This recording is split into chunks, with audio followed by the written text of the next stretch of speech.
UPTV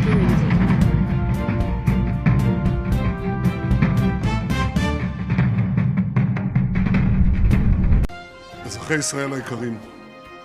Dear citizens of Israel, in the 12 days of Operation Rising Lion, we achieved a historic victory, and this victory will last for generations.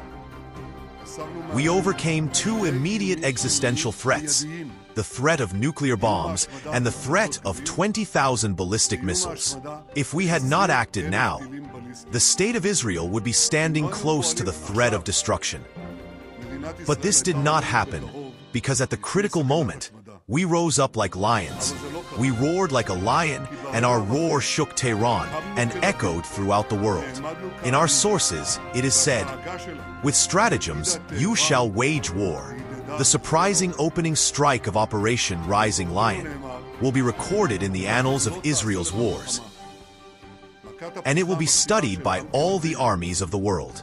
In one blow, we defeated Iran's senior command, including 3 chiefs and many other senior officials. At the same time, we also defeated Iran's leading nuclear scientists. They were the ones who held on to knowledge. They were the ones who led the nuclear program. They who sought to bring destruction and death upon us. We destroyed the central enrichment plant in Natanz, the uranium mine in Isfahan, and the heavy water plant in Iraq. Our friend, President Trump, unambiguously joined our side. Under his leadership, the U.S. military destroyed the enrichment plant in the depths of the ground in Fordo. We attacked dozens of facilities of the Iranian nuclear program, including laboratories and centrifuge production facilities. You certainly remember, 7 years ago, how in a deliberate operation of the Mossad, we brought Iran's secret nuclear archive to Israel. We then exposed Iran's nuclear program aimed at the destruction of the State of Israel. To President Trump, to the entire world, and to you, citizens of Israel. Today, during this operation, we completed the mission and destroyed the entire archive.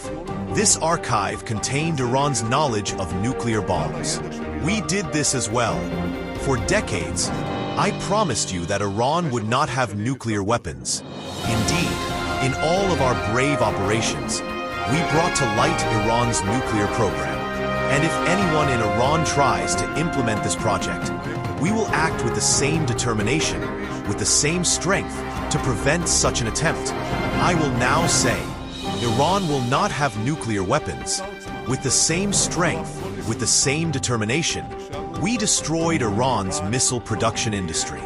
We destroyed dozens of missile production facilities. We hit the missiles hard. In many cases, we destroyed them minutes before they sent the missiles of death to Israel. Iran's malicious intent to threaten Israel's existence for years. With ballistic missiles, this threat was also made. And in relation to the Iranian regime, we launched heavy strikes on the evil regime. They lost many more elected officials. We destroyed the headquarters. We attacked the bases of the Revolutionary Guards. We attacked the bases of the Basij. We harmed the symbols of government. And today, just a few hours ago, 1 hour before the ceasefire, we launched the hardest strike since the start of the war on the Ayatollah regime. We lost hundreds of police officers in the most intense attack that Tehran has seen in the past 50 years. Citizens of Israel, I thank you, my friend President Trump and the United States, for their part in defending Israel and in preventing Iran's nuclear threat. The United States' participation in the campaign, not only on the defensive side, but also on the offensive side, is a historic event. This has never happened before. It is a product of the political effort that I led, together with Minister Dermer, in front of President Trump and his team. And I must tell you, I have never had a great friend like President Trump in the White House, and I thank him very much for our shared work. There are huge messages for this, for the national security of Israel, for the security of each and every one of you, your children and grandchildren, and for the entire Middle East. Citizens of Israel, on October 7th, we were in the middle of a storm. we suffered the worst disaster in the history of the state. But thanks to the joint efforts of the government, the security forces, and you, the people, we knew how to recover and return to the rest of the war. Over 20 months, we ruled in the name of Iran, and we learned from it an unprecedented price, a price that is not imaginable that it will pay.